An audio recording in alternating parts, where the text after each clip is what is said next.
Bon matin à tous et à toutes et bienvenue à ou plutôt au rassemblement de l'Église chrétienne évangélique des Moulins. Il me fait plaisir de vous accompagner ce matin à nouveau dans la parole de Dieu, dans l'Évangile de Jean au chapitre 8, dans la suite d'une série de prédications qu'on a commencé depuis bien longtemps. Euh, Avant de rentrer dans le vif du sujet biblique, sachez que le thème dont on va parler aujourd'hui, ce sera la liberté, ou plutôt la véritable liberté chrétienne. Et quelle meilleure occasion pour introduire ce message par une image bien connue des philosophes, l'allégorie de la caverne de Platon. Je vais faire quelque chose qu'à l'université je ne ferai jamais en principe. Je vais citer le résumé sur Wikipédia parce qu'il est très bien écrit, ça résume bien. Je vous invite donc à observer l'image ici, tandis que je vous fais la lecture, et ça va commencer sur votre gauche là-bas. Dans l'allégorie de la caverne de Platon, des humains sont enchaînés dans une demeure souterraine en forme de caverne. Ils le sont depuis leur naissance, de telle sorte qu'ils n'ont jamais vu directement la source de la lumière du jour, c'est-à-dire le soleil. Ils n'en connaissent que le faible rayonnement qui parvient à pénétrer jusqu'à eux. Ainsi, des choses et d'eux-mêmes, ils ne connaissent que les ombres projetées sur les murs de leur caverne par un feu allumé derrière eux. Des sons, ils ne connaissent que les échos. Que se passerait-il si l'un d'eux est libéré de ses chaînes et accompagné de force vers la sortie? D'abord, il sera cruellement ébloui par une lumière qu'il n'a pas l'habitude de supporter, ce qui le fera souffrir. Il résistera, il ne parviendra pas à percevoir ce que l'on veut lui montrer. Alors, ne voudra-t-il pas revenir à sa situation antérieure? S'il persiste, il s'accoutumera. Il pourra voir le monde supérieur, ce que Platon désigne comme les merveilles du monde intelligible. L'humain pourra alors prendre conscience de sa condition antérieure.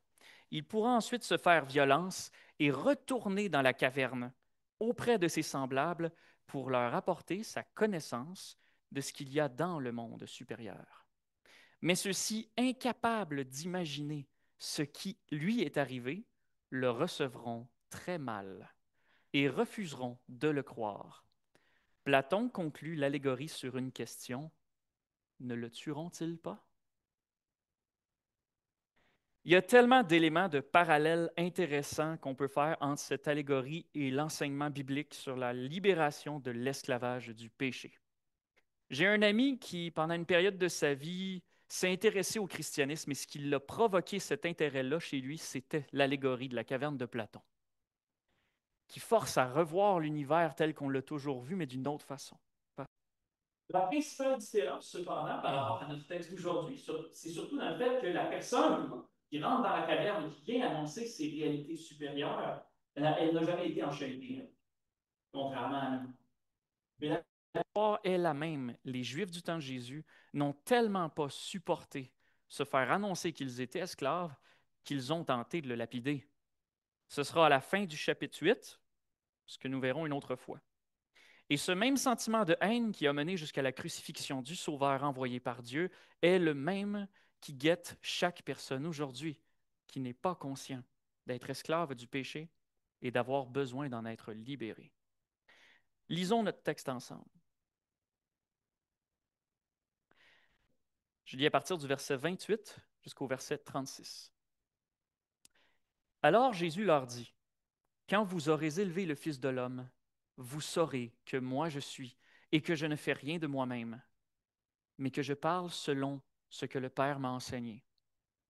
Celui qui m'a envoyé est avec moi. Il ne m'a pas laissé seul, parce que moi, je fais toujours ce qu'il agrée. Comme il parlait ainsi, beaucoup mirent leur foi en lui. Jésus donc disait aux Juifs qui avaient mis leur foi en lui: si vous demeurez dans ma parole, vous êtes vraiment mes disciples. Vous connaîtrez la vérité, et la vérité vous rendra libre, ou vous affranchira. Ils lui répondirent: nous sommes la descendance d'Abraham, et nous n'avons jamais été esclaves de personne. comment peux-tu dire, toi, vous deviendrez libre? Jésus leur répondit, Amen, Amen, je vous le dis, quiconque fait le péché est esclave du péché. Or, l'esclave ne demeure pas pour toujours dans la maison. Le Fils, lui, demeure pour toujours. Si donc le Fils vous rend libre, vous serez réellement libre. Prions. Seigneur, nous venons à toi ce matin.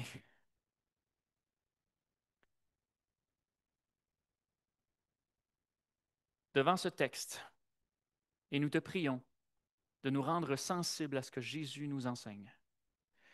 Nous te prions d'ouvrir nos cœurs, d'ouvrir nos oreilles, à entendre ce que tu veux nous dire et à ne pas recevoir ces choses de façon réfractaire, sans contester. Rends-nous attentifs à la vérité, même la dure vérité, mais simultanément, Seigneur, accorde-nous ta joie. Lorsque nous avons compris cette vérité, que nous avons compris la solution que tu attends de nous, donne-nous de saisir cette solution et de partager la joie que tu as réservée pour tous ceux qui croient en toi. C'est au nom de Jésus que nous prions. Amen. Pour faire un bref retour sur ce qu'on a vu jusqu'à maintenant dans les précédentes semaines, en particulier dans le chapitre 8 de Jean, le chapitre 8 de Jean commence au verset 12 avec Jésus qui fait cette déclaration: Je suis la lumière du monde. Celui qui me suit ne marchera jamais dans les ténèbres, mais il aura la lumière de la vie. On a vu que pour bien comprendre l'idée que Jésus nous donne ici, c'est important de mettre ça en parallèle avec la sortie d'Égypte du peuple hébreu une couple de centaines d'années auparavant. Jésus est en quelque sorte, ou plutôt, pour le dire autrement, la colonne de feu qui guidait les Juifs dans le désert était en quelque sorte une préfiguration de ce que Christ ferait pour nous dans nos vies. C'était important que le peuple juif fasse confiance à cette lumière qui les dirigerait jour et nuit dans le désert hostile et qui les mènerait jusqu'à la terre promise.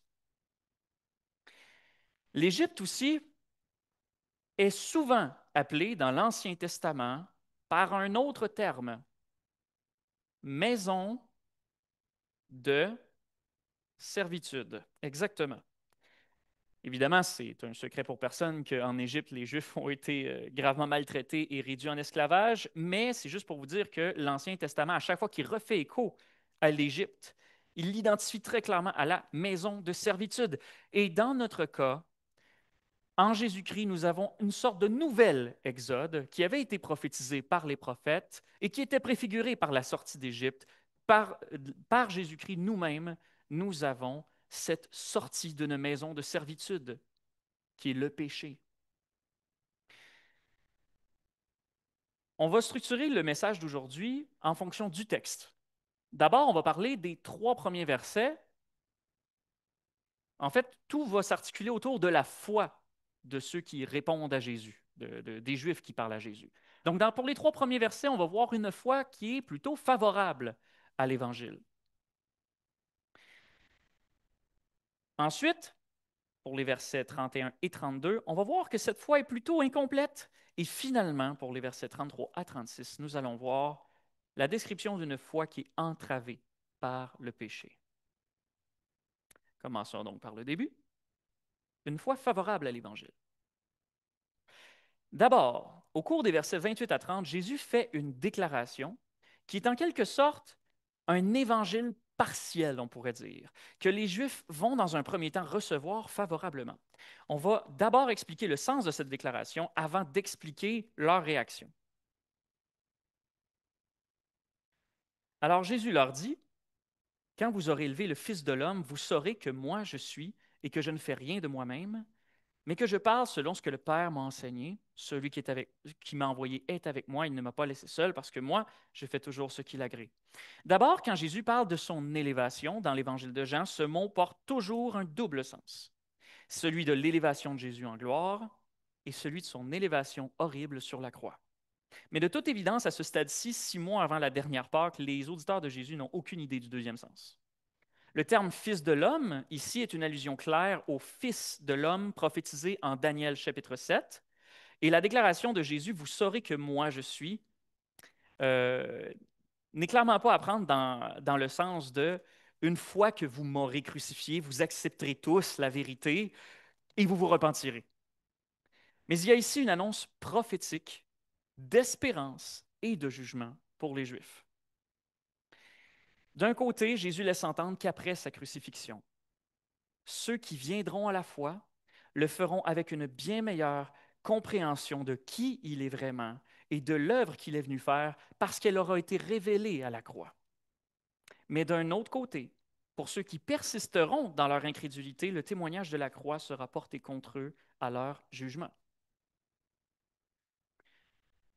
En fait, la tournure de cette prophétie rappelle aussi la prophétie de Zacharie 12, 10, qui sera justement citée plus tard par Jean en Jean 19, 37, lors de l'épisode de la crucifixion.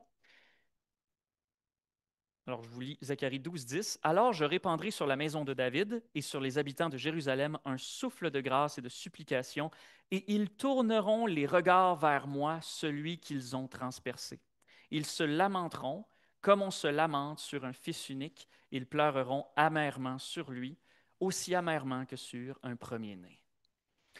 Et un peu plus tard, à peine quelques versets plus loin, le premier verset du chapitre 13 en Zacharie, « En ce jour-là, une source sera ouverte pour la maison de David et les habitants de Jérusalem pour le péché et pour la souillure. » Concernant la formule de Jésus, « Vous saurez que moi je suis », dans le contexte immédiat, on peut la comprendre comme « Vous saurez que je suis celui que j'affirme être », mais, vous l'aurez sans doute deviné, il s'agit encore d'un ego eimi, quelque chose dont on a déjà beaucoup parlé. En fait, c'est la 4e fois du chapitre qu'on retrouve cette expression, la 4e fois sur 5, en référence au Dieu de l'Ancien Testament qui a déclaré « Je suis celui qui est ». Plusieurs fois, d'ailleurs, dans l'Ancien Testament, Dieu s'exprime en disant « Vous saurez que je suis Yahweh », comme en Exode 10.2, en Ézéchiel 7.4 et plusieurs autres références. Jésus s'exprime vraiment comme Dieu s'exprime. Il n'y a rien d'étonnant ici, mais c'est toujours impressionnant. Dans la suite, Jésus réaffirme, comme il l'a fait plusieurs fois dans les chapitres 3, 5, 6, 7 et même avant dans le chapitre 8, qu'il n'agit pas de son propre chef, mais qu'il parle conformément à ce que le Père lui a donné de dire. Le fait que Jésus insiste autant sur ce point instaure un contraste avec celui qui parle de son propre fond et qui sera dénoncé au verset 44. C'est donc pas dans les passages qu'on étudie aujourd'hui, mais il y a contraste ici entre comment Jésus est fidèle à tout ce que lui dit le Père et Satan, qui parle de son propre fond, qui est menteur et père du mensonge. À la fin de cette première déclaration, au verset 29, Jésus dit que le Père ne le laisse pas seul parce qu'il fait toujours ce qui l'agrée. Jésus dit ici, déclare quelque chose de très fort, voire scandaleux, s'il n'était qu'un simple humain, évidemment. Il déclare ouvertement être sans péché. Ce qui, encore une fois, établit un autre contraste, mais cette fois-ci avec ses auditeurs mêmes et tous les êtres humains en général. Nous avons tous été ou nous sommes encore esclaves du péché, ce qui nous a empêchés constamment de faire ce qui plaît à Dieu, sans faute. Mais Jésus, lui, n'a jamais été comme nous, esclaves du péché. Et ce qui est étonnant, c'est que ce ne soit pas à ce moment-là de son discours que les Juifs contestent ses propos. Peut-être est-ce qu'ils acceptent trop facilement l'idée qu'un homme puisse être sans péché? Ou peut-être pensent-ils que ça s'applique à leur cas aussi? Ça, j'avoue, je ne le sais pas, mais je suis étonné que ça ne les bouleverse pas plus que ça. Parlons maintenant de la réponse enthousiaste des Juifs. Comme ils parlaient ainsi, beaucoup mirent leur foi en lui. Apparemment, ils ont été séduits par ce qu'ils ont entendu, en particulier dans ces 2 versets, 28 et 29, mais aussi depuis le début du chapitre 7, lorsque commence la fête des Tentes. Rappelons-nous qu'on y est toujours à la fête des Tentes et que Jésus a prononcé plusieurs discours au fil des journées de la fête. Parmi ces Juifs, il n'y a pas que des pharisiens, il y a des Judéens, il y a des Galiléens, il y a des pèlerins juifs venus des 4 coins du monde connu. Et plusieurs fois, la foule hésite. Est-ce que c'est le Messie? Est-ce que c'est le prophète? Il semble être un homme de bien, ses miracles sont bien réels. Et même les gardes envoyés pour l'arrêter n'ont pas été capables de le faire parce que, selon leurs propres paroles, jamais un homme n'a parlé ainsi. Il serait donc pas impossible que le mot beaucoup ici désigne en fait la majorité des Juifs présents, si l'on exclut évidemment les pharisiens et les grands prêtres qui, depuis leur entrée en scène, sont farouchement opposés à tout ce que dit Jésus. Mais à quoi correspondrait donc leur foi au juste si l'on prend en compte tout ce que Jésus a dit jusqu'à maintenant? Probablement qu'on peut y voir une foi en son identité messianique, hein, comme on a eu plusieurs indices dans le chapitre 7 et dans le chapitre 8. C'est le Christ ou c'est le prophète. Et probablement aussi qu'on aurait une foi en l'authenticité de son message. Ça fait plusieurs fois que Jésus insiste pour dire qu'il transmet fidèlement les paroles de Dieu, puis je pense qu'il a fait valoir son point au bout de l'avoir répété plusieurs fois. Là, il l'accepte comme étant une personne authentique. Mais ils n'ont sûrement pas encore la foi en son identité et en son œuvre de Dieu et de Rédempteur. Et j'ai mis des références bibliques ici, mais c'est juste pour dire que jusqu'à présent, dans le texte, c'était déjà sous-entendu, et plus le texte va avancer, plus cette œuvre de Dieu et de Rédempteur va être claire, et plus elle sera claire, plus il se confrontera à une opposition claire, affermie. C'est donc là qu'on entre dans les deux versets suivants, où Jésus comprend que leur foi est en fait incomplète et va les aider à trouver qu'est-ce qui manque à cette foi. Et d'ailleurs, ce n'est pas la première fois que ça arrive dans l'Évangile de Jean, une foi incomplète. On en avait parlé au chapitre 2, les versets 23 à 25. Ça fait plusieurs fois que j'y fais référence et j'y refais encore référence. Des Juifs de Jérusalem qui avaient vu les miracles de Jésus mettaient leur foi en Jésus, verbe pistéo en grec, tandis que lui, ironiquement, ne se fiait pas à eux, pistéo en grec. Eux lui font confiance. Lui, il ne les trosse pas. D'abord, il va leur expliquer quel est l'ingrédient manquant d'une foi complète. Jésus donc disait aux Juifs qui avaient mis leur foi en lui, si vous demeurez dans ma parole, vous êtes vraiment mes disciples. D'abord, une remarque sur l'identité de ces Juifs à qui Jésus s'adresse, puis ensuite, on va expliquer le sens de ce que c'est demeurer dans ma parole. Qui sont ces Juifs auxquels Jésus s'adresse ici? On pourrait se dire que ce sont peut-être une partie des Juifs du verset 30, hein, lorsque c'est écrit « beaucoup mis leur foi en lui ». Une partie de ces Juifs, donc, cette grande masse de foule, dont la foi n'était pas encore complète. Mais ce n'est pas de cette manière-là que le texte se lit naturellement. A priori, le texte, ou plutôt Jésus s'adresse à tous les Juifs dont il était question au verset 30 et qui avaient supposément mis leur foi en lui. Jésus n'est vraiment pas intéressé à avoir un grand nombre de partisans. On l'a déjà vu au chapitre 6, où il a renchéri discours sur discours jusqu'à ce que tous les Galiléens l'abandonnent. Non, il veut éprouver la foi de ses disciples, quitte à ce qu'ils le désertent si leur foi n'est pas prête. Et c'est la même chose qui s'apprête à se produire ici à Jérusalem au chapitre 8. Parmi le grand nombre de ses disciples qu'il vient pourtant si durement de rallier à sa cause pendant un chapitre et demi. Maintenant, que signifie cette instruction? Si vous demeurez dans ma parole, vous êtes vraiment mes disciples. J'ai trois éléments de réponse. Premièrement, demeurer dans sa parole, c'est comme un synonyme de garder sa parole, tout simplement, parce que Jésus emploie les deux expressions de manière interchangeable. Vous voyez côte à côte les versets 31 et 51 dans le même chapitre. Si vous demeurez dans ma parole, vous êtes vraiment mes disciples. Si quelqu'un garde ma parole, il ne verra jamais la mort. Donc, le croyant est dans la parole et la parole est dans le croyant. Il y a union. Deuxième point, demeurer dans la parole, c'est aussi, si on prend une autre traduction possible pour ce verbe-là, la traduction la plus littérale, c'est vraiment demeurer. Mais au niveau du sens, une autre traduction qui convient très bien, c'est notamment la traduction d'Arby, ce serait persévérer. Persévérer dans sa parole. Et voici comment Don Carson explique l'importance de persévérer dans la parole de Jésus.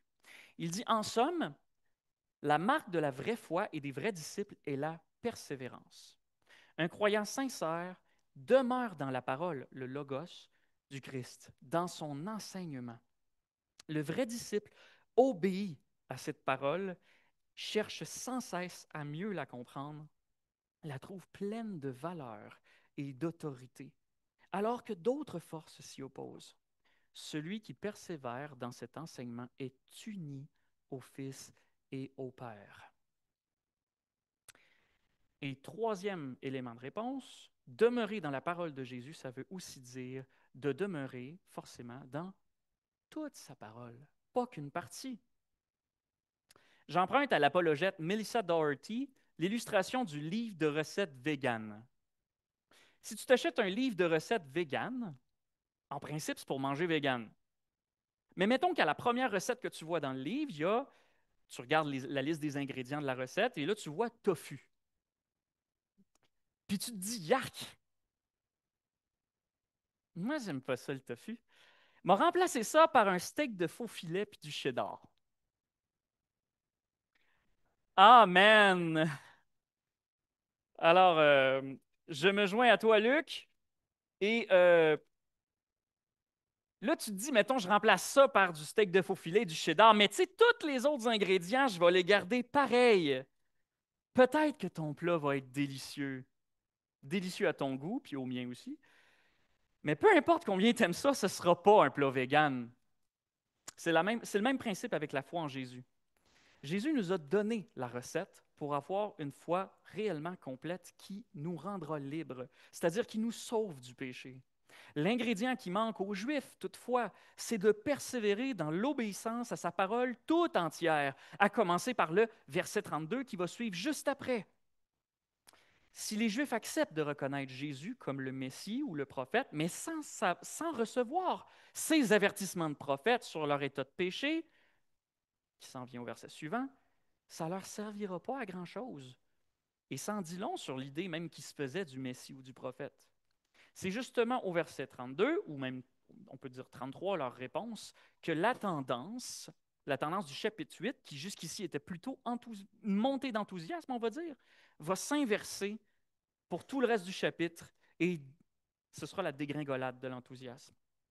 C'est à partir de ce que Jésus dit au verset 32 que les Juifs vont s'opposer à lui de plus en plus violemment.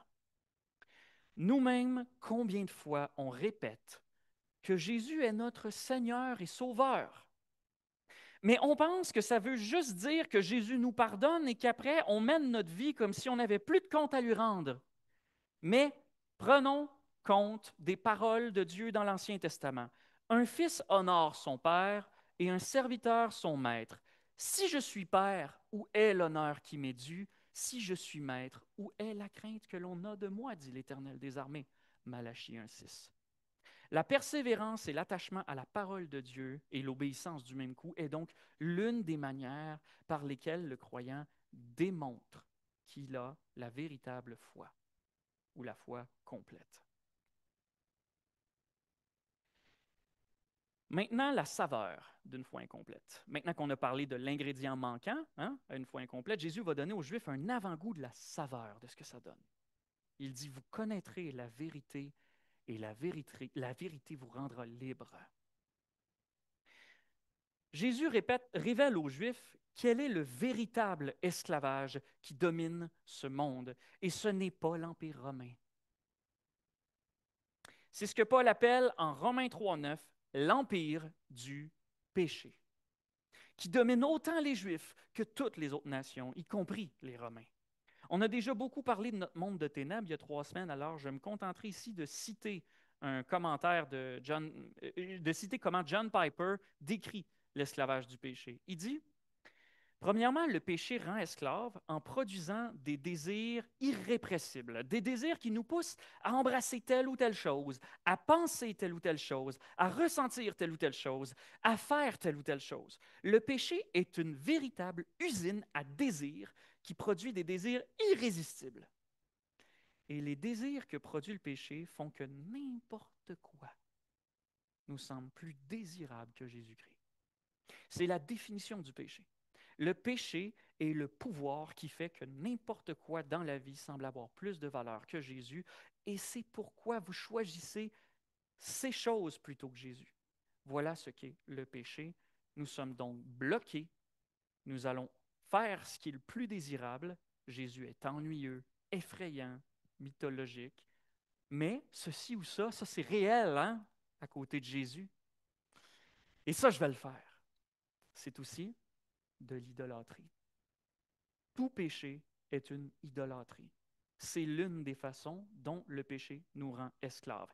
Et la deuxième façon dont le péché nous rend esclaves, toujours selon John Piper, selon la Bible, si vous voulez mon avis, finalement, si quelque chose n'intervient pas, ce désir irrépressible dans l'esclavage, le péché nous condamne. Il nous détruit. Il nous envoie direct en enfer.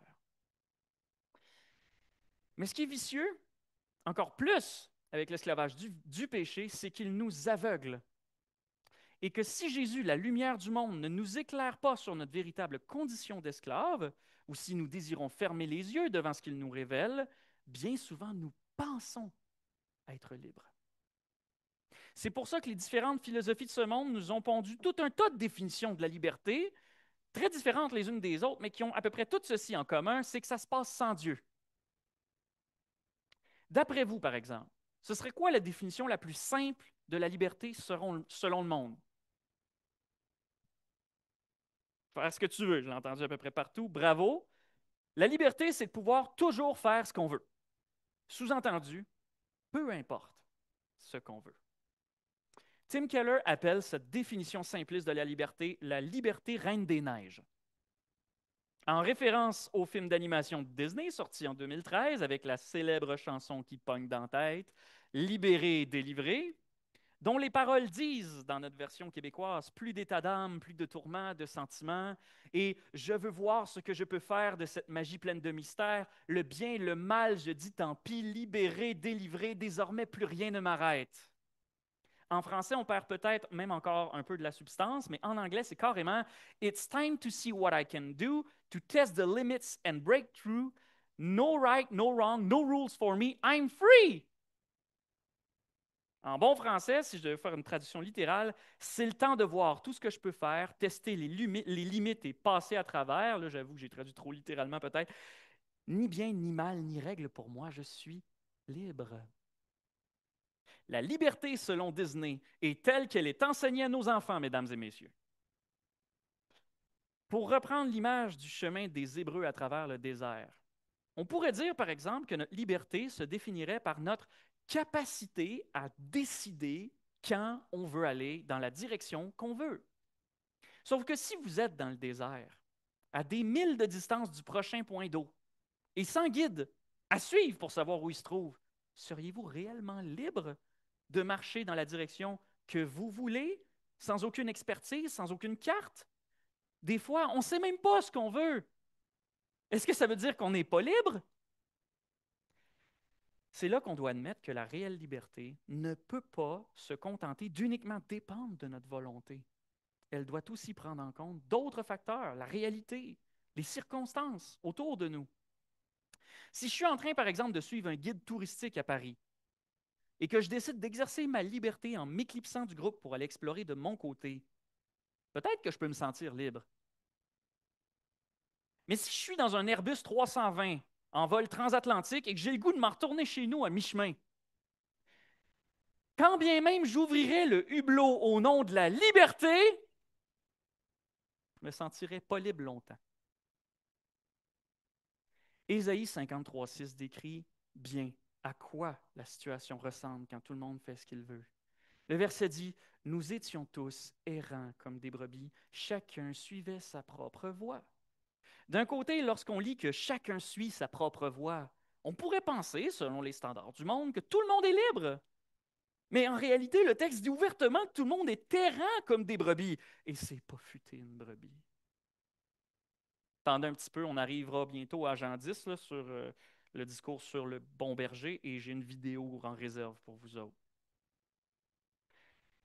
Quand on fait absolument tout ce qu'on veut, on finit par se perdre soi-même et se mettre en danger. Est-ce que c'est ça, la vraie liberté? libre de me perdre comme je l'entends? Il y en a qui sincèrement vous diraient oui. Mais ce n'est pas le cas. Or, dans cette vie, que la Bible compare souvent à la traversée du désert par les Hébreux vers la terre promise, on a absolument besoin d'un guide pour nous révéler le chemin qui nous sortira de la faim, des ténèbres et de l'esclavage spirituel et qui nous conduira jusqu'à Dieu, la source de vie, la lumière du monde et la vraie liberté. Jésus-Christ affirme être ce guide. Je suis la lumière du monde. Celui qui me suit ne marchera jamais dans les ténèbres, mais il aura la lumière de la vie. C'est sûr qu'on peut chercher encore d'autres définitions de la liberté que faire tout ce qu'on veut, parce que ça ne fait pas consensus non plus parmi les philosophes. Il y en a qui se sont bien rendus compte assez vite du poteau rose. Par exemple, vous avez sûrement entendu l'adage « la liberté des uns s'arrête là où commence celle des autres ». Si ma volonté, c'est de manger ton lunch, ma liberté n'est pas complète parce qu'elle entre en conflit avec ta propre liberté de manger ton lunch. Mais à ce moment-là, ça voudrait dire que ma liberté est fortement limitée. En fait, avec ce genre de définition-là, la mesure de la liberté de chacun revient inversement proportionnelle au nombre de personnes qui existent sur la Terre. Parce qu'on a tous des volontés différentes. On réduit la recherche de la liberté à un problème de concurrence. C'est ma volonté contre la tienne, et ça nous éloigne d'une vraie solution. Donc, partons simplement, avec tout ce qu'on vient de dire là, du principe que la vraie liberté, c'est pas simplement de faire tout ce qu'on veut ou forcément suivre son propre chemin. Partons aussi du principe que notre liberté est limitée par plusieurs facteurs, comme les circonstances extérieures, par nos capacités limitées et parfois par notre propre volonté. Parce que souvent, notre propre volonté produit des désirs contradictoires. Et ajoutons à ça que le principe que la véritable liberté, si tant est qu'elle existe, ne peut pas simplement être définie par la liberté des autres. Mais qu'est-ce qu'elle est donc, cette véritable liberté? Étant donné qu'on est dans les seuls versets dans l'Évangile de Jean qui parlent de liberté, je pense que ça vaut la peine de faire un rapide survol de ce que le Nouveau Testament a à nous enseigner sur le thème de la liberté. Premièrement, on peut consulter 2 Corinthiens 3, 17. « Or, le Seigneur, c'est l'Esprit, et là où est l'Esprit du Seigneur, là est la liberté. » C'est un principe biblique fondamental. Dieu est la source de toute véritable liberté. En sa présence seule, l'humain peut retrouver ce sens de la liberté pour lequel il avait été créé à l'origine. Passons à Jacques 1, 25.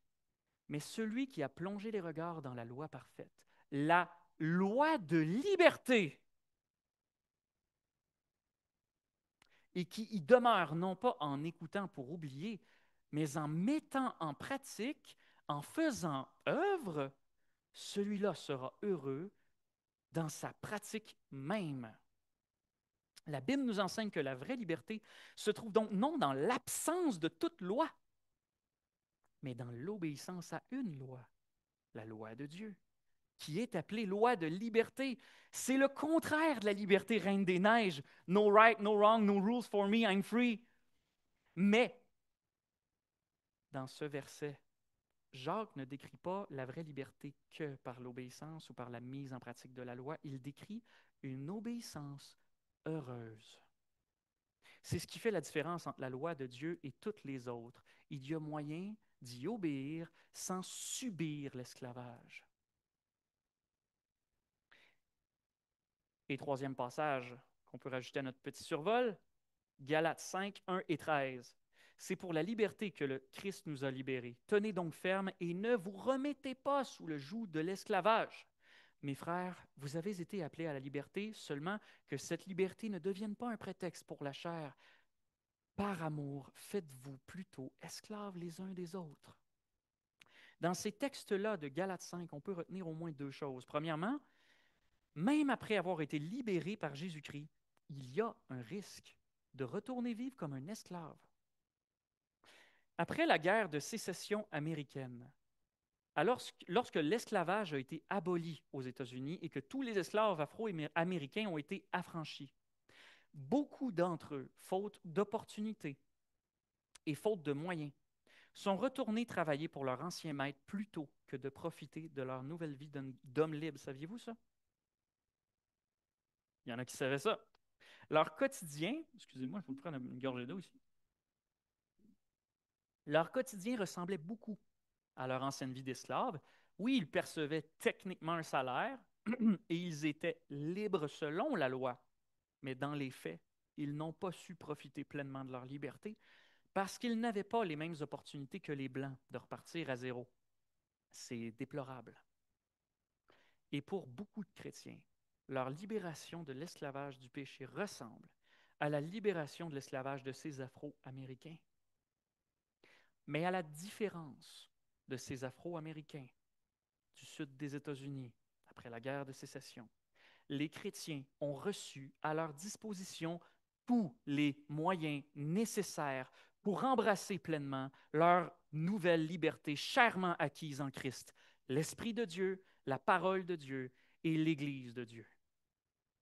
La deuxième chose qu'on peut retenir aussi de ce texte en Galates 5, c'est que la liberté chrétienne s'exprime entre autres par une aptitude à se faire volontairement esclave ou serviteur, parce qu'en grec, c'est le même mot. Se faire donc volontairement esclaves les uns des autres et par amour, complètement en décalage avec une vision égocentrique de la liberté. Je vous montre une définition donc possible de la vraie liberté selon Don Carson. Oh, j'ai oublié d'inverser mes slides. On va donc revenir à l'autre par après. La vraie liberté, selon Don Carson, ce n'est pas la liberté de faire ce qui nous plaît. Je pense que jusqu'ici, c'est assez clair.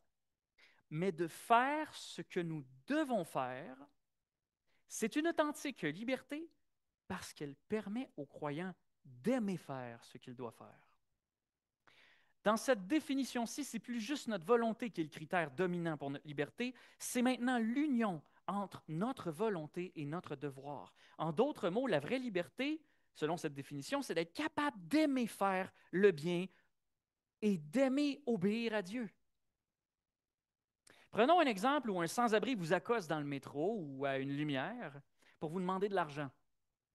Vous êtes une personne très économe dans cette mise en situation. Et ce jour-là, vous n'aviez pas prévu spécifiquement dépenser.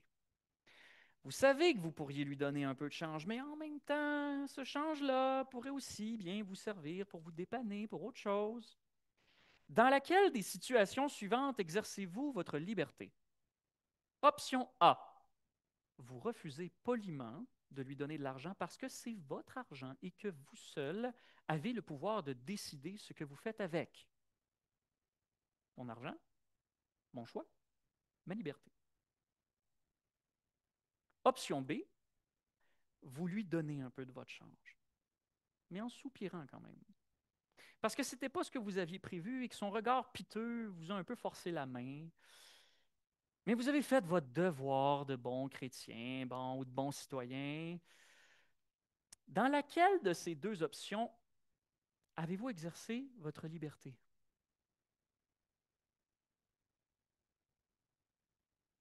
Les deux? Oh, c'est intéressant comme choix de réponse, mais c'est aucune. Alors, je vous présente l'option C. Vous avez instantanément compassion pour ce sans-abri. Vous lui donnez volontairement de votre superflu, en souriant. Et pas seulement votre change, là, un billet de 20 $ que vous avez prévu utiliser pour votre prochain restaurant, ou encore, vous l'invitez carrément à venir manger avec vous. Parce que vous avez vu le bien que vous pouviez apporter à un homme dans le besoin et que vous avez tout de suite voulu saisir l'occasion. Et rien que ça vous stimule parce que vous savez tout le bien que Dieu vous a fait. À vous aussi qui étiez affamés et qui aviez soif. Et ça vous a inspiré à faire de même. Il n'y avait aucune barrière, aucune hésitation. Vous vouliez le faire. Ça, selon la définition de Don Carson, ça ressemble bien plus à la véritable liberté. Je nous amène maintenant à une autre proposition de définition pour la liberté, celle de John Piper. On rajoute encore plus d'éléments. Avec Don Carson, on était sur la volonté et le devoir mis ensemble. Selon John Piper, tu es vraiment libre lorsque tu as le désir, la capacité et l'opportunité de faire ce qui te rendra heureux dans un millier d'années. Ou pour le dire autrement, Et là, je vais utiliser mes doigts comme il faut parce qu'il y a 4 éléments importants à retenir, là. Vivre la liberté totale, c'est avoir le désir, la capacité et l'opportunité de faire ce qui te laissera à jamais, quatrième doigt, sans aucun regret. Ou, reformulé autrement, le quatrième doigt, c'était te rendre heureux dans un millier d'années. Là où la définition de Don Carson donc insistait sur la correspondance entre notre désir et notre capacité d'agir, ici, John Piper, ou plutôt entre notre désir et notre devoir, ici, John Piper ajoute 2 autres éléments, l'opportunité et le bonheur éternel. C'est aussi très, très juste. Et il explique comment ces 4 éléments-là, le désir, la capacité, l'opportunité et ce qui rend heureux, influencent notre liberté par une illustration. Je me permets de la lui emprunter parce que j'avais moi-même une pensée à une illustration similaire, mais la sienne est simplement mieux aboutie. C'est ça quand on écoute des prédicateurs de dizaines d'années d'expérience, donc ça vaut la peine de vous en parler. Il prend l'exemple d'un saut en parachute. Il dit, mettons que tu voudrais vraiment ressentir la sensation de liberté que procure apparemment un saut en parachute. Et il en parle vraiment comme un étranger au concept parce que lui, ça ne l'intéresse pas, et moi non plus, pour être honnête. Mais mettons que pour toi, c'est le genre d'activité la plus libératrice que tu ne pourrais pas imaginer. C'est littéralement le rêve de ta vie. Mais mettons que pour te rendre à ton activité de saut en parachute, tu montes dans ton char et que sur le chemin, tu pognes un nid de poule, tu perds un pneu, tu rentres dans un poteau, tu as manqué ton rendez-vous. Tu as perdu ta liberté d'opportunité. Tu avais peut-être la liberté de désir, la liberté de capacité, mais pas la liberté d'opportunité. Maintenant, scénario alternatif. Mettons que le trajet jusqu'à l'aéroport s'est super bien passé, tu as l'opportunité. Mais tu as manqué tous les cours de préparation que tu étais censé suivre. Tu ne sais ni comment ouvrir un parachute, ni même comment l'enfiler. L'instructeur ne te laissera simplement pas monter dans l'avion. Tu n'as pas la liberté de capacité. Cette fois-ci, tu avais la liberté d'opportunité et la liberté de désir, mais pas la liberté de capacité. Maintenant, imaginons que tu t'es bien rendu jusqu'à l'aéroport, tu as suivi tous les cours de préparation et tu sais très bien comment utiliser un parachute. Tu montes dans l'avion, vous décollez et tout va bien, tu as enfin l'opportunité de réaliser ton rêve. Et une fois que l'avion est à la bonne hauteur, on ouvre la porte, tu regardes le ciel qui s'étend à perte de vue pour la première fois devant toi et tu n'as plus envie de sauter. Tu es maintenant paralysé par la peur, tu n'es plus libre. Tu as perdu ta liberté de désir. Tu avais la liberté de capacité, d'opportunité, mais plus celle de volonté. Et en passant, si on te pousse en bas, ça ne s'appelle pas de la liberté.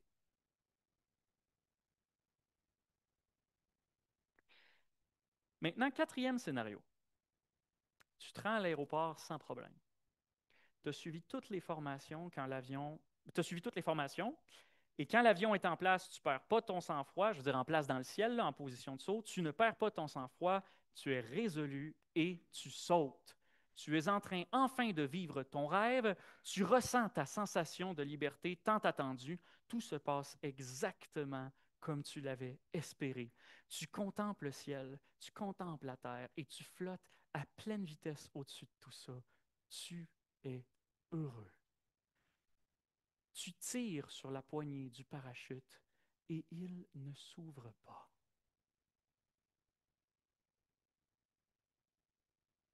Peu importe combien tu tires, il ne s'ouvrira pas. Tu es tombé sur un parachute défectueux. Es-tu libre? Pendant un temps, tu en avais l'impression, mais maintenant, tu sais que tu ne l'es pas du tout. Tu étais tellement heureux de faire tout ça, tu as profité de chaque seconde jusque-là, et maintenant, tu sais que ça va te tuer. Tu es esclave de la gravité. Dans 30 secondes, tout ton sentiment de liberté n'aura plus d'importance, tu seras mort. Tu regrettes chaque instant, chaque choix qui t'a amené jusque-là. C'est pour ça que John Piper insiste pour dire qu'en plus d'avoir la liberté de désir, la liberté de capacité, la liberté d'opportunité, il faut aussi que ce que tu fais avec ta liberté ne t'apporte aucun regret. Et John Piper termine son illustration en disant que tous les êtres humains sont comme tous en chute libre depuis la chute, littéralement, sans qu'aucun ait de parachute. Mais nous avons un sauveur qui peut nous attraper en vol, ou comme on pourrait aussi l'appeler, un libérateur.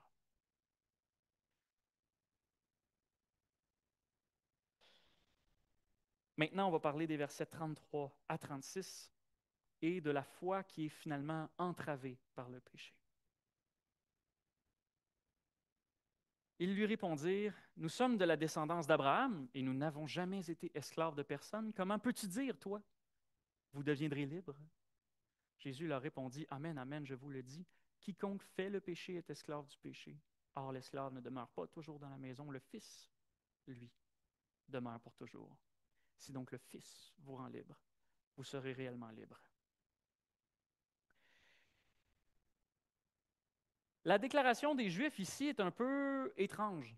Nous sommes la descendance d'Abraham, nous n'avons jamais été esclaves de personne. Est-ce que ça sonne comme un peu de mauvaise foi? Parce qu'on la connaît, l'histoire des Juifs.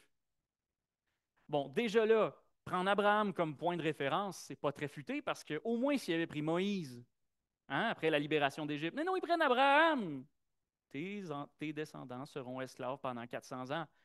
Et comme si ce n'était pas assez, les Juifs ont été esclaves ou asservis, si vous voulez, durant les siècles aux Égyptiens, aux Babyloniens, aux Assyriens, aux Babyloniens, aux Perses, aux Grecs, aux Syriens et aux Romains.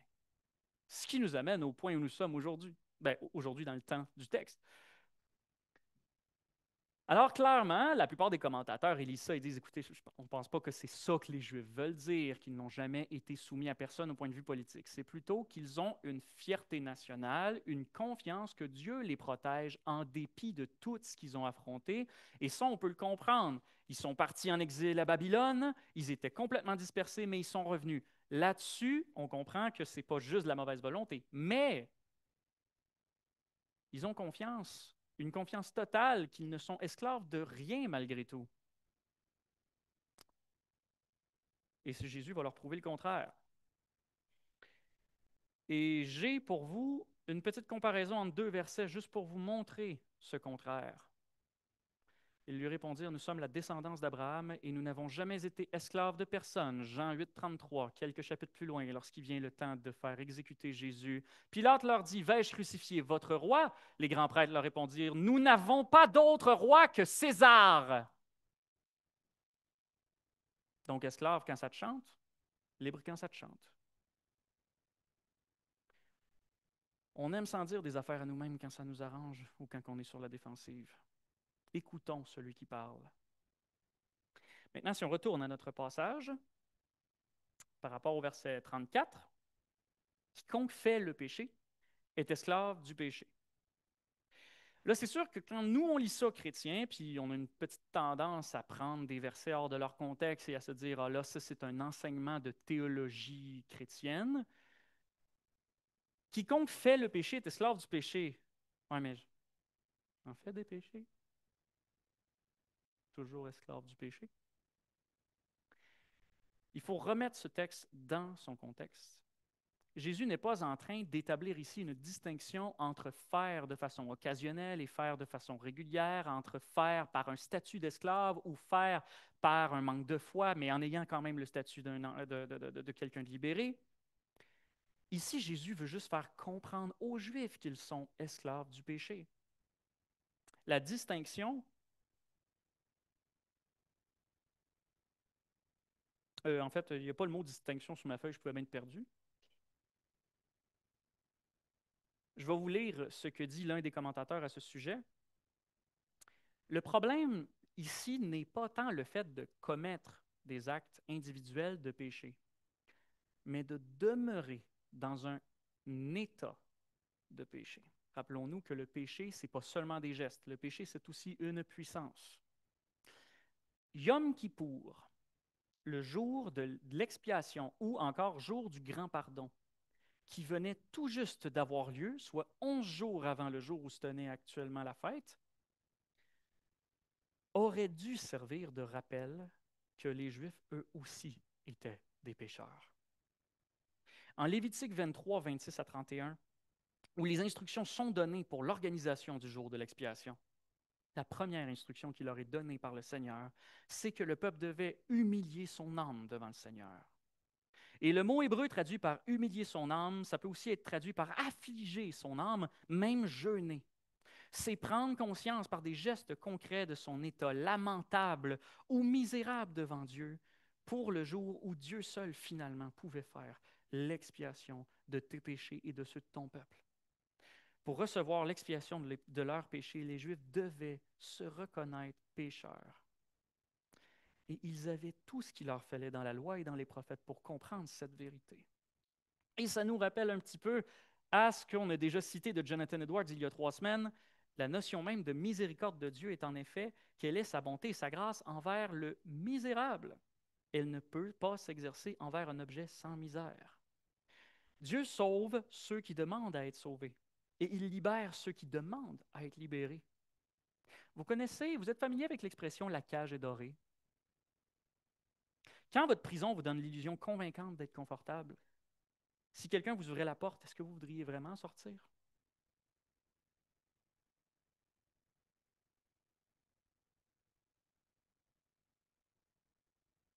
Ce n'est pas un autre point, c'est simplement pour sortir de la citation, on est toujours au même point. Donc, si la cage est dorée et que vous êtes confortable, est-ce que vous voudriez vraiment sortir même si on vous ouvrait la porte? C'est le genre de question philosophique qui est au centre du film La Matrice, notamment, où des gens ont été libérés de l'illusion des machines. Je vous fais le topo très vite parce qu'on n'a pas le temps, là. Mais dans le fond, tous les humains sont prisonniers de machines. Ils sont dans des cuves, ils ne bougent pas, ils ne font rien. Mais dans leur tête, ils pensent vivre la vraie vie. Et certains personnages se font délivrer de cet esclavage où ils sont confortables. Et ils se rendent compte que la vraie vie, la vraie liberté est très inconfortable parce que l'humanité, on est post-apocalyptique. La bouffe coûte pas bon, tout le monde se cache pour ne pas se faire exterminer. Et dans ce film, il y a la grande question du est-ce que tu préférerais retourner dans la matrice pour retourner dans ton illusion ou est-ce que tu préfères vivre la liberté telle qu'on te l'a présentée? C'est très intéressant comme débat philosophique. Et c'est aussi un film qui est très inspiré de la caverne de Platon. Le péché abuse tous ceux qui le servent. Il les exploite sans répit pour faire son œuvre, le mal, de gré ou de force. Il nous manipule, il nous contraint, il nous séquestre, il nous enchaîne, il nous méprise, il nous dévalorise, etc. Quand on regarde ça sous cet angle, on se dit, waouh, l'être humain, esclave du péché, il est vraiment une victime là-dedans, hein? Et en quelque sorte, il est victime. C'est ça. Mais il est victime de ses choix aussi. Et il est donc à la fois victime et agresseur. C'est la réalité de l'esclavage du péché. Comme dans l'allégorie de la caverne de Platon, lorsque quelqu'un vient et cherche à sortir le pécheur de sa prison, l'être humain enchaîné est tellement manipulé par son péché que le plus souvent, il répond, mais je ne suis pas esclave, je suis bien comme je suis, j'aime les images que je vois sur le mur. Et qui es-tu, toi, pour juger mes choix de vie? Les Juifs ne pensent pas être esclaves, ils pensent être fils d'Abraham. Mais à plusieurs reprises dans les 4 évangiles, Jean-Baptiste et Jésus mettent en garde les Juifs qu'ils ne sont pas tous fils d'Abraham. Ne pensez pas pouvoir dire nous avons Abraham pour père, car je vous dis que de ces pierres, Dieu peut susciter des enfants à Abraham. Matthieu 3,9. Je vous le dis, beaucoup viendront de l'Est et de l'Ouest pour s'installer à table avec Abraham, Isaac et Jacob dans le royaume des cieux. Mais les fils du royaume, c'est fort comme titre, là, seront chassés dans les ténèbres du dehors. C'est là qu'il y aura des pleurs et des grincements de dents, Matthieu 8, 11 et 12. Mais ceux qui ont été libérés du péché et du jugement ne sont pas les fils de sang d'Abraham, ils sont les fils d'Abraham dans la foi. C'est un enseignement du Nouveau Testament très important à saisir. C'est par la foi, non par la chair, qu'aux yeux de Dieu, on est qualifié, on est greffé au vrai peuple de Dieu, le vrai Israël. Et voici comment l'apôtre Paul formule les choses. Ici, on va juste lire la moitié du verset 6. Tous ceux qui sont issus d'Israël ne sont pas Israël. Et il y a toute la suite d'un argument, mais on va tout de suite balancer sur Galates 3,7. Reconnaissez-le donc, ce sont ceux qui relèvent de la foi qui sont fils d'Abraham.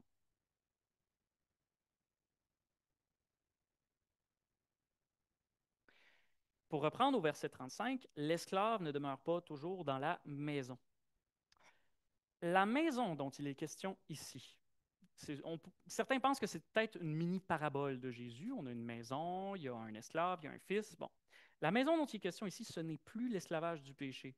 Et quand on lit le texte rapidement, en passant du verset 34 au verset 35, on pense qu'on parle du même esclavage. Ça peut prêter à confusion. La question ici, ce n'est plus l'esclavage abusif au péché comme tel, c'est le statut d'esclave ou de serviteur, si vous préférez. Mais c'est au service de Dieu dans sa maison. L'auteur de l'Épître aux Hébreux utilise la même logique pour comparer Moïse à Jésus en disant que Moïse était un serviteur fidèle dans la maison de Dieu, tandis que Jésus l'est aussi fidèle, mais comme un fils. Jésus ici est en train d'utiliser cette illustration pour montrer aux Juifs la précarité de leur statut d'esclave dans la maison de Dieu. Pour le moment et pendant des siècles, Dieu les a tolérés dans sa maison à cause de son alliance avec Moïse.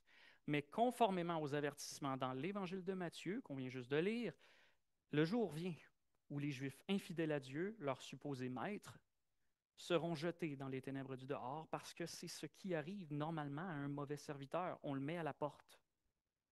C'est vraiment important dans tout ça qu'on saisisse la réalité de l'être humain.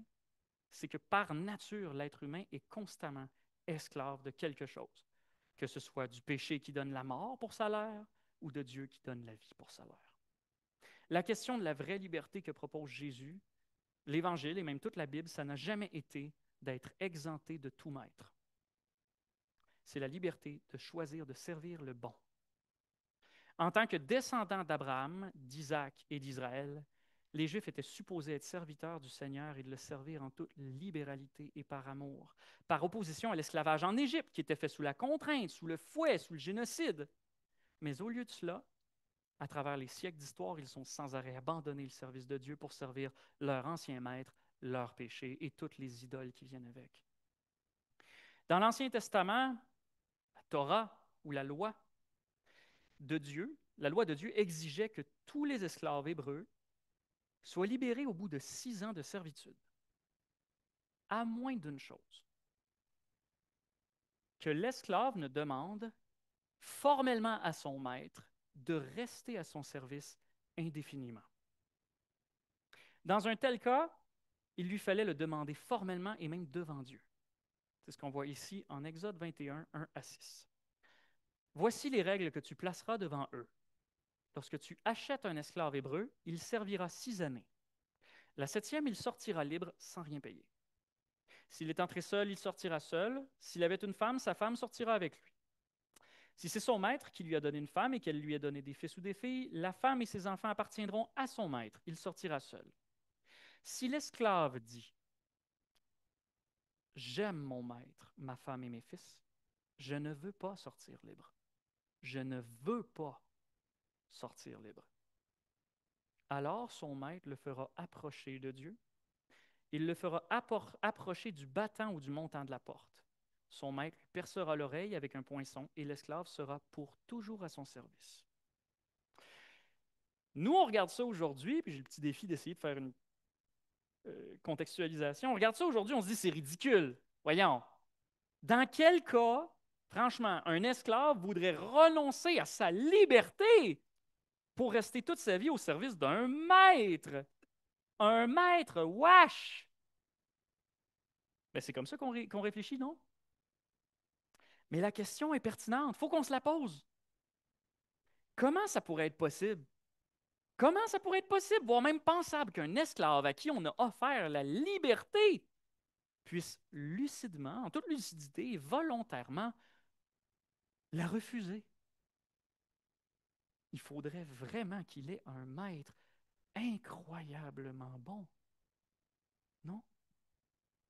En fait, il faut qu'il aime son maître plus que le monde entier. Il faudrait qu'il ait confiance en son maître au point d'être convaincu que son maître le protégera plus que tous les refuges du monde entier. Il faudrait qu'il trouve une joie dans le service à son maître qui le satisfera plus que tous les plaisirs du monde entier. Et il faudrait qu'il ressente plus de liberté à servir son maître qu'à servir un autre maître, qui que ce soit, voire à se servir lui-même. Je sais que tout ça, c'est presque inimaginable dans un contexte d'esclavage strictement humain, hein, parce que tous nos patrons, tous les maîtres de ce monde sont humains, ils sont pécheurs, aucun est parfait. Mais avec Dieu, c'est différent. Et je pense sincèrement qu'il y a dans cette loi de l'Ancien Testament un paradigme, c'est-à-dire un principe social que Dieu a laissé à Israël pour leur faire comprendre un principe spirituel encore plus grand. C'est le suivant, il faut volontairement désirer être au service de Dieu pour demeurer libre auprès de lui. Et de son côté, comme c'était le cas dans cette loi, en retour, Dieu nous montre sans arrêt qu'il est un maître bon, un maître désirable. Il ne cesse de le démontrer à travers toute l'Écriture. Il est un Dieu miséricordieux et compatissant, lent à la colère, riche en bonté et en fidélité. C'en est au point que David pouvait, dans le psaume 23, comparer son maître à un bon berger. Dans un sens, les brebis sont aux ordres du berger. Hein? C'est lui qui les commande. C'est lui qui les mène où il veut. Mais dans un autre, il prend tellement soin d'elles qu'on s'en demanderait parfois qui est le serviteur de qui. Dieu se révèle à travers toute l'Écriture comme un roi serviteur. C'est ainsi qu'il aime exercer son rôle de maître. Et c'est pour ça qu'à la fin du psaume 23, David pouvait s'exclamer avec tendresse et reconnaissance, « J'habiterai dans la maison de l'Éternel jusqu'à la fin de mes jours. » Je pense qu'à travers la loi sur l'esclavage permanent et volontaire des Hébreux en Exode 21, Dieu préparait le terrain pour l'avertissement de Jésus selon lequel l'esclave ne demeure pas toujours dans la maison et que c'est tragique pour lui, si le maître est bon, bien sûr. Et que pour pleinement être le peuple de Dieu, il faut que ce peuple aime Dieu et qu'il aime être à son service à un tel point qu'il va lui demander volontairement de lui appartenir pour toujours, ce qui est un acte de liberté et d'amour. En comparant l'Ancien Testament avec l'enseignement de Jésus, on comprend que la vraie liberté, c'est servir dans la maison du bon maître, en l'occurrence, le royaume de Dieu. Et ça, c'est la définition théologique biblique.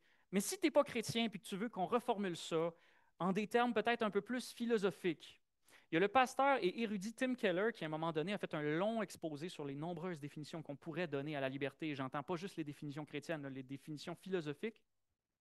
Et il explique à un moment donné qu'à cause de la complexité des circonstances de la vie, ça c'est des choses qu'on a dit un peu tout à l'heure, la vraie liberté, ça ne revient pas juste à faire tout ce qu'on veut, parce que d'une part, nos désirs se contredisent souvent, même les plus profonds, puis d'autre part, parce que nos choix ont des conséquences qui vont limiter notre liberté sur d'autres choix. Un exemple qu'il donne, c'est je veux être libre d'accéder aux plus hautes sphères de la connaissance universitaire, mais en même temps, je veux être libre d'avoir une vie sociale épanouie. Je veux être libre d'avoir un bon diplôme universitaire, mais je veux avoir une vie sociale. Il faut que je fasse des choix. Celui qui veut être libre d'avoir les meilleurs doctorats, la meilleure maîtrise d'un instrument, la meilleure santé, se prive volontairement d'autres libertés constamment pour les obtenir. Et Tim Keller résume la réalité complexe de la liberté en disant que, en réalité, la liberté, ce n'est pas l'absence de contraintes, c'est trouver les contraintes libératrices. Alors là, je vous ai reformulé ce qui est ici, qui est formulé très théologiquement, en des mots plus philosophiques, plus passe-partout, plus universels. La liberté, ce n'est pas l'absence de contraintes, c'est trouver les contraintes libératrices. Et j'espère que ça vous aide à saisir mieux la portée de ce que j'essaie de vous expliquer.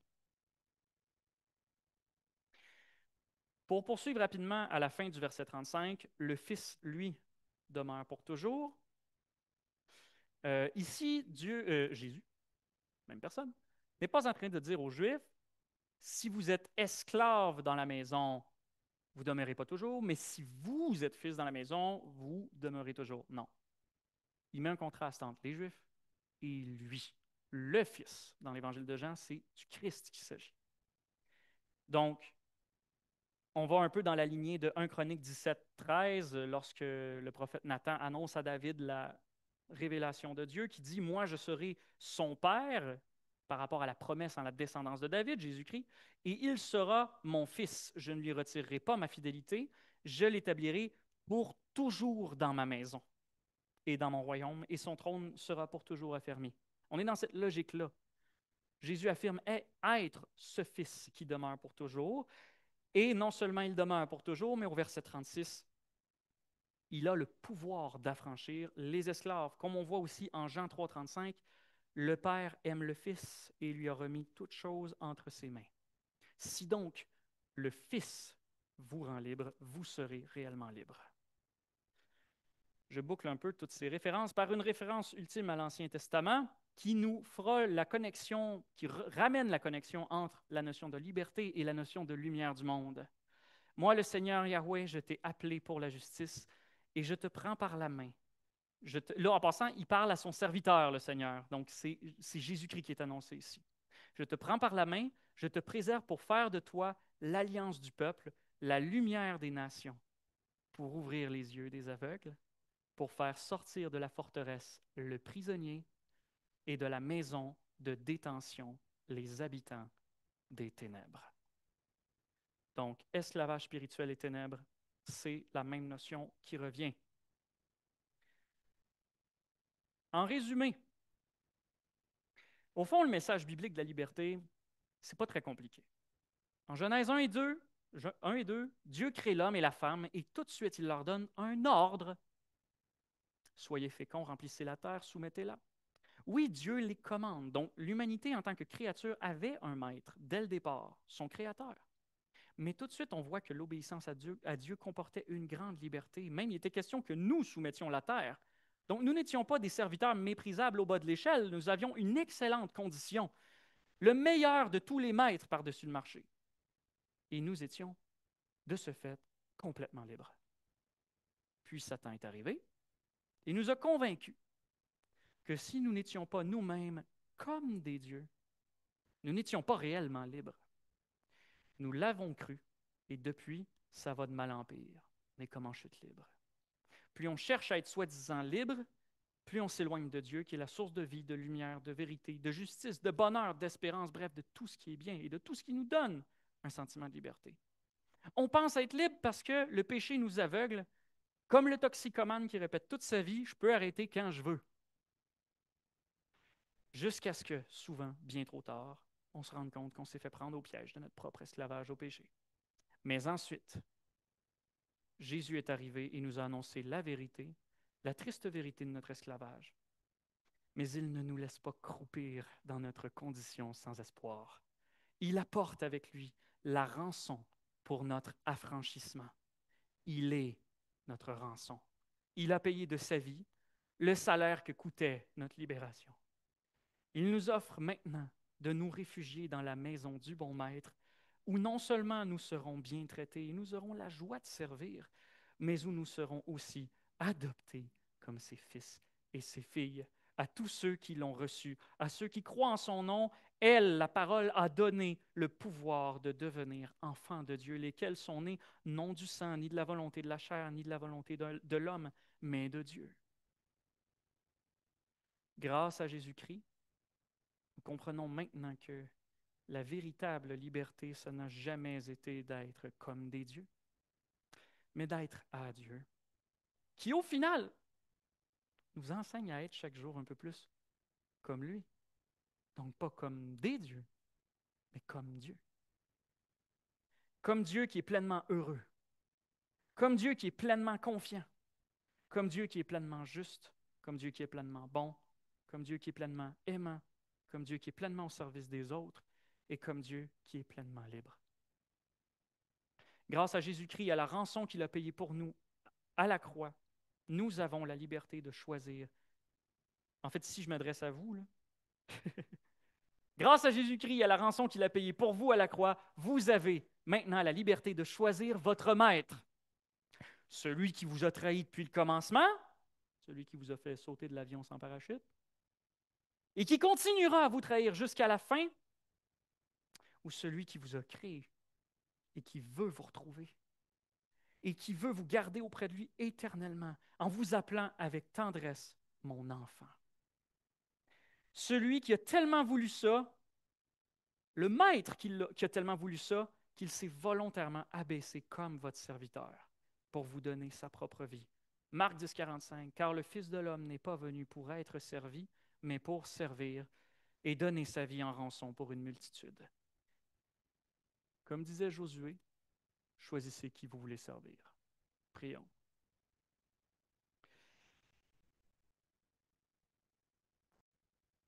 Seigneur, merci pour ta parole. Merci pour l'avertissement que Jésus nous a lancé. Merci de nous avoir prévenus. Merci de nous avoir mis en garde. Merci parce que plusieurs ici, on a goûté à cette liberté. On y a goûté et on en est reconnaissant et on te remercie pour ça. Mais on veut y regoûter aussi. On veut en reprendre la mesure. On sait qu'on est des auditeurs oublieux. Nous te demandons, Seigneur, de nous accompagner pour tous ceux qui ont cru en ton nom, pour tous ceux qui ont reçu cette liberté nouvelle en toi. Que nous n'agissions pas comme des Afro-Américains du sud des États-Unis qui retournent servir leur ancien maître. Seigneur, donne-nous, ou plutôt encourage-nous à te servir afin que nous trouvions en toi et en toi seul ce bonheur auquel ton service nous amène. Et pour ceux d'entre nous qui n'ont pas connu encore cette liberté, comme pour Jésus qui l'a annoncé aux Juifs, qui pensaient pourtant être libres,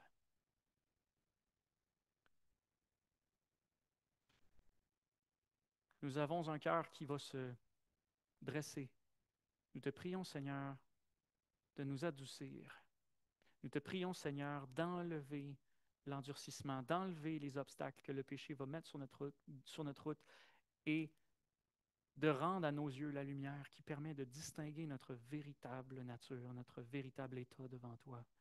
Si nous sommes pécheurs, si nous sommes asservis au royaume, à l'empire du péché, tu es là. Nous voulons prendre refuge en toi. Et nous voulons méditer sur ta loi de liberté, sur ton service de maître-serviteur. Donne-nous de méditer toutes ces vérités-là cette semaine, dans les mois qui viennent, parce qu'il y en avait beaucoup à dire. C'est au nom de Jésus qu'on remet toutes ces choses pour que ton Saint-Esprit fasse son œuvre en nous. Amen. Merci à tous. Merci beaucoup.